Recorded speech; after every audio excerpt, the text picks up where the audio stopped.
Well, Brad Purcell is a researcher at the University of Western Sydney. He's also a scientific advisor on the National Dingo Recovery and Preservation Program, and he's the author of the CSIRO publication Dingo, and he joins me now live. Brad Purcell, Lindy Chamberlain-Creighton says that no longer can Australians say that dingoes are not dangerous. So how dangerous are dingoes? Dingoes are dangerous depending on the context. So if they're habituated to the presence of humans, then they could be more dangerous than if they're out in the wild, like where I did all my research. So what's your experience with dingoes? Do they approach you or are they afraid? I've been approached by one dingo once, but it wasn't attacking me. It was just whimpering in a corner and I'd bent down on my knees and it didn't attack me whatsoever. There are still not very many cases of dingoes actually attacking humans in Australia, are they?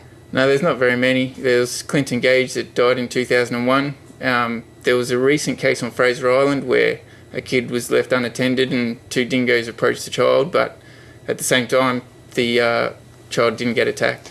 Yet Mrs Chamberlain-Creighton seems to be emphatic that she's saying that Australia is a beautiful country, but it is a dangerous place, and that dingoes are something to be fearful of. Do you think a finding like this increases public fear about dingoes? It could increase some public fear about dingoes, especially as they start to encroach on urban settlement. But if you're out in the wild and you see a dingo, I don't think you should be too scared of them. But the precautions to take is to keep your distance from them. People shouldn't try to approach them or feed them. No, don't never feed a dingo. Don't try to approach them too much. If they come towards you, then just sort of stand your ground and don't threaten the dingo too much. If you're a small person, then maybe make yourself look a bit larger.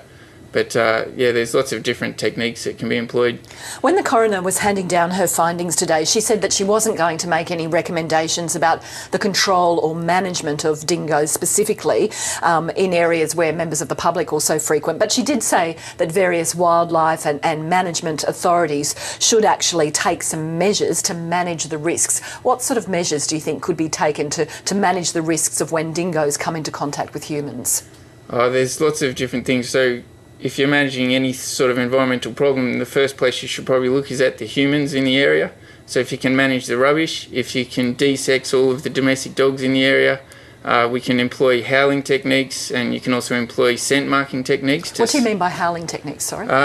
They've used it in Poland and also in other places such as America, and to deter wolves. And what they do is they play the sound of wolf pack howling, and that scares away other wolf packs or other wolves in the area that have been attacking livestock or anything like that.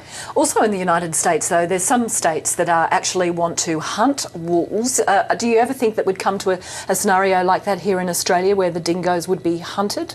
Recently we have come to that scenario where wild dogs are allowed to be hunted in national parks, but in terms of making Australia environmentally sustainable, I think the jury's still out.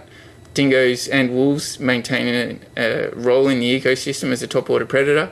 So if we can manage them sustainably, then we might be able to manage Australia more sustainably as well. A final question, do we have any idea of how many dingoes there actually are in Australia?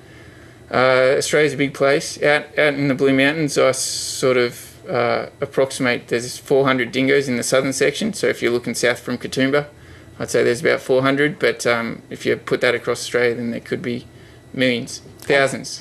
Brad Purcell, thank you very much for joining us this afternoon. Pleasure. Thanks for having me.